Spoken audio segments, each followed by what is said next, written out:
एक समय की बात है। किसी नगर में एक व्यक्ति रहता था। व्यक्ति हमेशा अपने आने वाले कल को लेकर चिंतित रहता था। वो हमेशा ये सोचता कि आने वाला कल कैसा होगा, आने वाला कल में क्या सब कुछ बेहतर होगा, क्या वो जो कुछ चाहता है क्या वो सब कुछ पा सकेगा। वो हमेशा ये सोचता रहता, क्या वो सब कुछ पा सकेगा। वो हमेशा सोचता रहता, क्या उसका भविष्य सुधर पाएगा या नहीं। वो जो भी भविष्य के बारे में सोचता वैसा ना होकर बिल्कुल उसका उल्टा हो जाता, जिस कारण उसकी चिंता और ज़्यादा बढ़ जाती। वो जो भी कार्य शुरू करता उस कार्य को बीच में ही छोड़ देता है, क्योंकि उसे विफल होने का डर सताते रहता है। उसे हमेशा अपने और अपने परिवार की चिंता सताती रहती थी। वो ये सोचता कि मेरे बाद मेरे बच्चों का क्या होगा, उनका पालन पोषण कैसे हो पाएगा। उसे ये सारी चिंताएं सताए जा रही थी। मन ही मन वो इन सारी चिंताओं से परेशान हो रहा था, चिंतित हो रहा था कि आखिर वो ऐसा क्या करे जिससे उसका भविष्य सुरक्षित हो जाए। इस चिंता के समाधान के लिए वो कई ज्ञानियों से मिला, कई विद्वानों से उसने इसकी सलाह मांगी, समाधान मांगा, लेकिन कोई भी इसका समाधान उसे नहीं दे सका। उसने अपने कई मित्रों, सगे संबंधियों से भी बात की।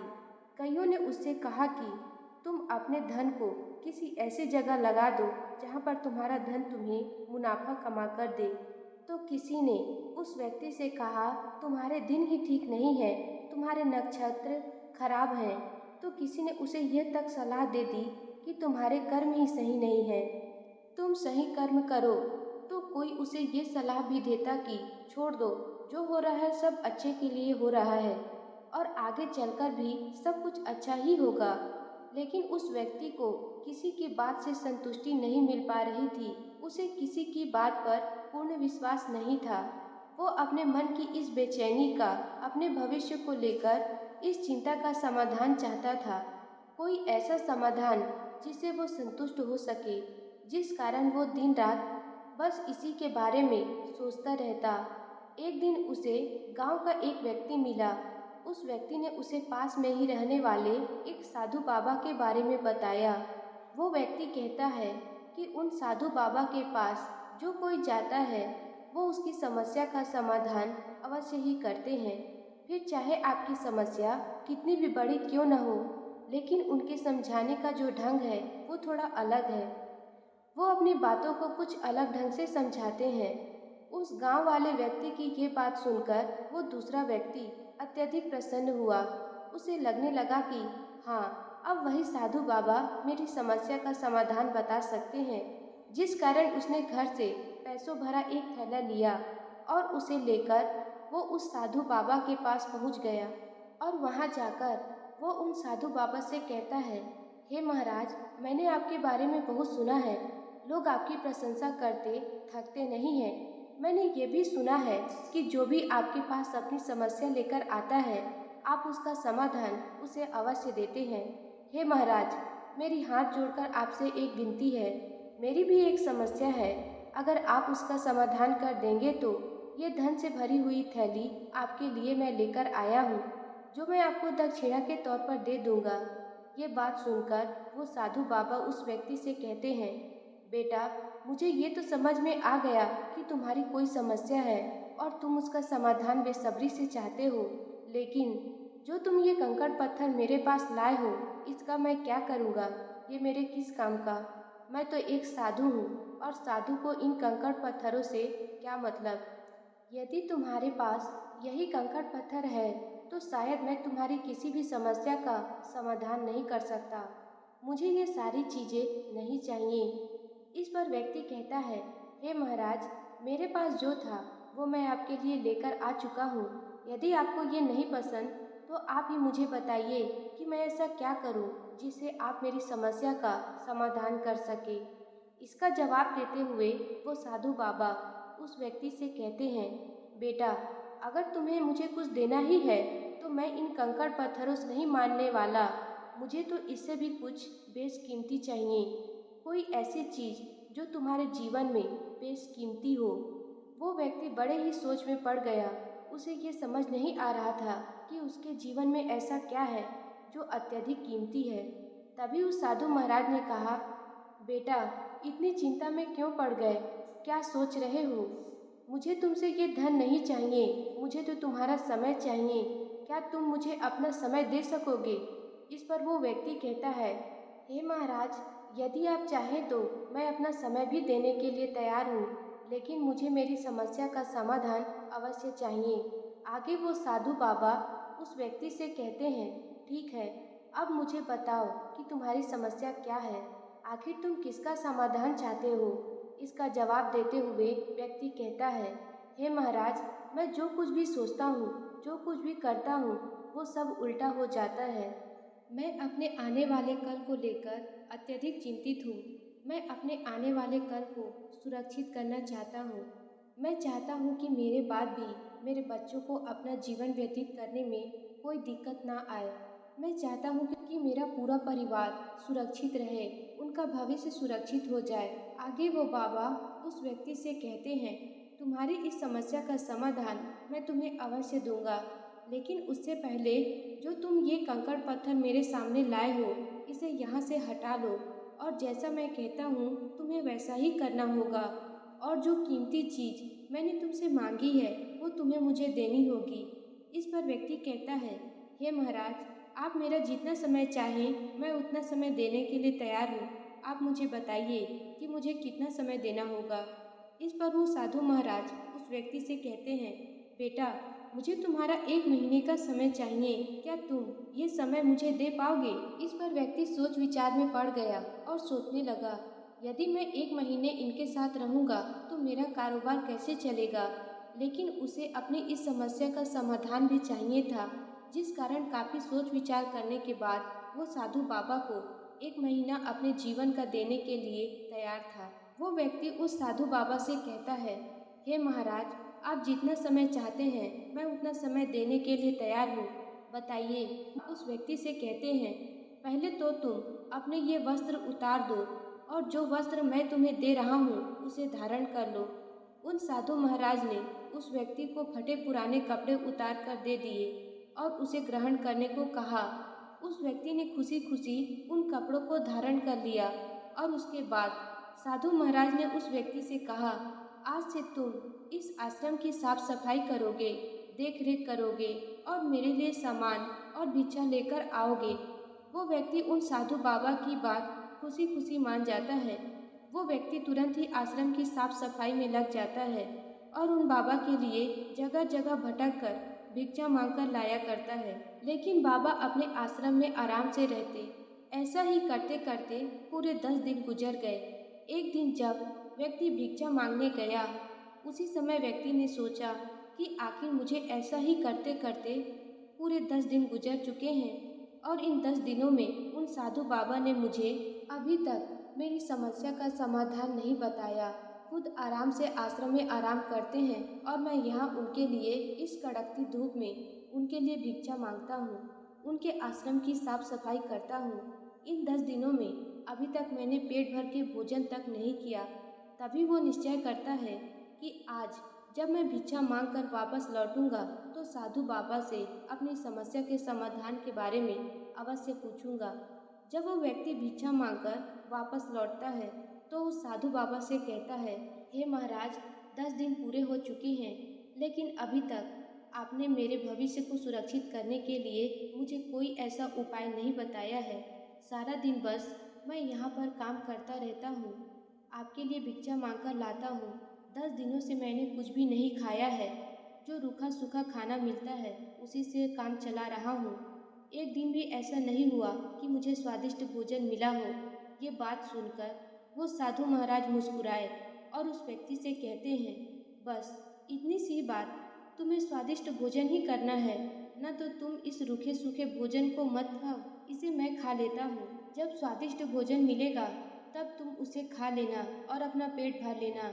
ऐसा कहकर वो साधु बाबा वो पूरा भोजन खा जाते और उस व्यक्ति को अनाज का एक दाना तक नहीं मिलता।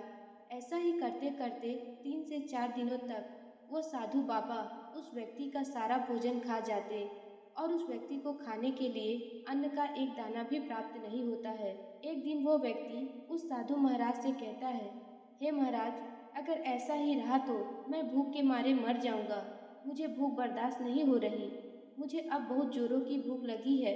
ये सुन वो साधु बाबा उस व्यक्ति से कहते हैं, बस इतनी सी बात? अच्छा तो तुम मेरे साथ चलो, देखते हैं कि स्वादिष्ट भोजन कहाँ मिलता है। व्यक्ति और बाबा एक साथ गांव की ओर निकल पड़ते हैं। गांव में जैसे ही वो प्रवेश करते हैं, वहीं पर पास के ही घर में एक व्यक्ति की मृत्यु हो गई थी। ये देखकर वो बाबा अत्यधिक प्रसन्न हुए और उस व्यक्ति से कहते हैं, तुम्हारे लिए भोजन की व्यवस्था हो गई। 3 दिनों के बाद इसका पूरा परिवार भोजन का आयोजन करेगा और फिर तुम्हें वहां पर स्वादिष्ट भोजन अवश्य मिलेगा। ये कहकर वो बाबा और व्यक्ति वापस आश्रम की ओर लौट आते हैं।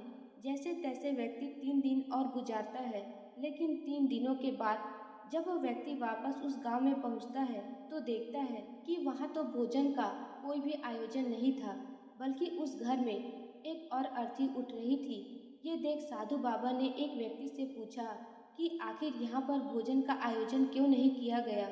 इसका जवाब देते हुए दूसरा व्यक्ति उस साधु बाबा से कहता है, हे महाराज, इस घर में जो कमाने वाला था, जो भोजन की व्यवस्था करने वाला था, वही मर गया है, जिस कारण भोजन की व्यवस्था आज तक नहीं हो पाई।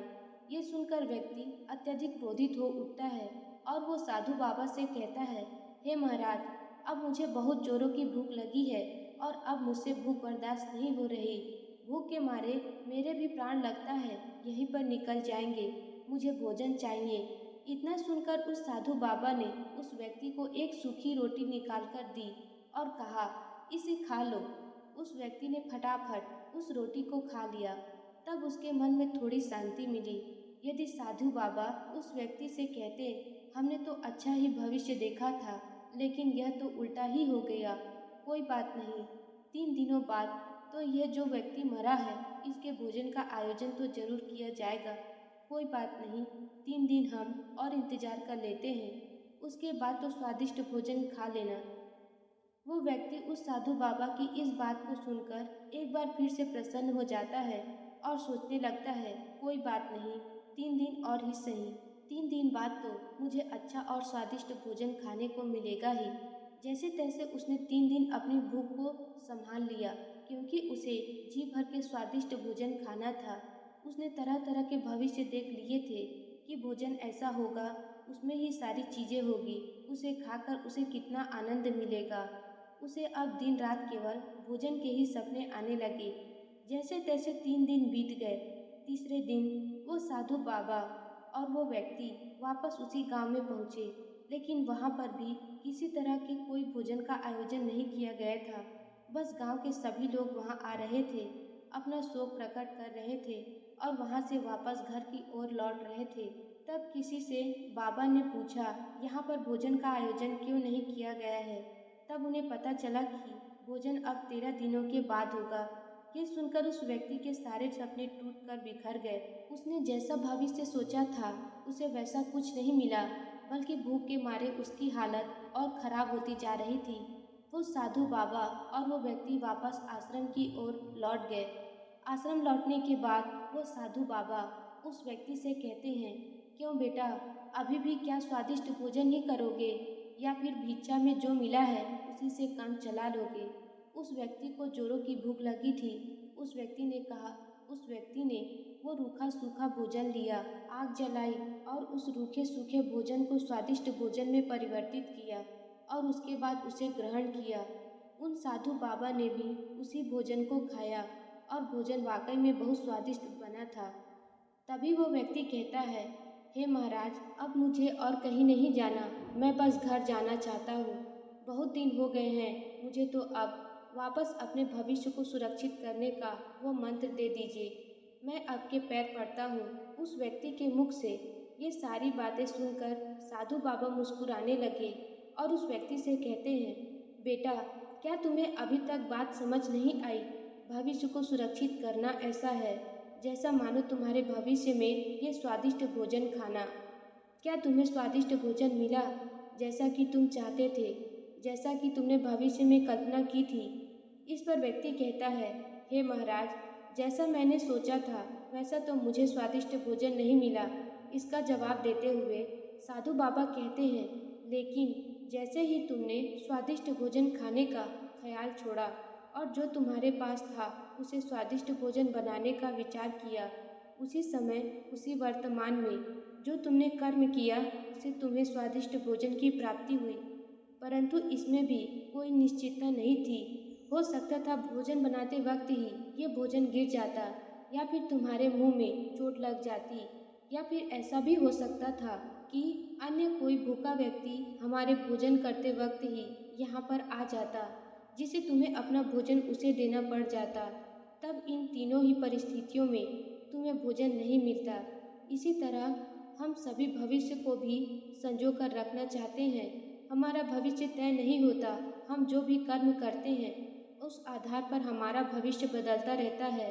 जैसे अगर तुमने भोजन नहीं बनाया होता तो तुम भोजन खा भी नहीं पाते, लेकिन जो आज तुम्हारे पास है, अर्थात जो इस समय वर्तमान में तुम्हारे पास जो कुछ भी है, वही तुम्हारे लिए सर्वश्रेष्ठ है, वही तुम्हारे लिए तुम्हारा जीवन है। लेकिन यदि तुम भविष्य की चिंता में ही लगे रहोगे कि उसे तुम्हें सुरक्षित करना है, तो तुम उसे कभी नहीं कर पाओगे। क्या तुमने कल का सूर्य उदय देखा है? इसकी कोई निश्चितता नहीं है कि कल सूर्य उदय होगा या नहीं। जो लोग भविष्य को आधार मानकर कर्म करते हैं, वो भले ही अपनी मेहनत से बहुत कुछ पा ले, लेकिन उसके बाद भी उनके पास कुछ नहीं होता, क्योंकि वे तो हमेशा इसी चिंता में लगे रहते हैं, हमेशा परेशान रहते हैं, हमेशा दुखी रहते हैं, क्योंकि वो अपने भविष्य को सुरक्षित करना चाहते हैं, अपने भविष्य को बेहतर बनाना चाहते हैं। लेकिन आज जो समय, जो वक्त, जो चीज़ें उनके पास है, वो उनकी कद्र नहीं करते। वहीं पर दूसरी तरफ जो व्यक्ति वर्तमान को आधार मानकर कर्म करते हैं, वर्तमान को सुधारने में लगे रहते हैं, जो अपने वर्तमान में अच्छे कर्म करते हैं, उनका भविष्य भी अच्छा होता है। और जो अपने वर्तमान में बुरे कर्म करते हैं, वे अपना भविष्य भी बुरा ही बनाते हैं। जिस प्रकार एक किसान जैसे बीज बोता है वैसे ही वो फसल भी काटता है, ठीक उसी प्रकार हमारे जीवन में भी जैसे आप आज कर्म करेंगे वैसे ही आपका भविष्य भी तैयार होगा। दोस्तों, उम्मीद करती हूँ कि आपने आज की इस वीडियो से ज़रूर कुछ न कुछ सीखा होगा। तो आज की इस वीडियो को लाइक करके एक प्यारा सा कमेंट ज़रूर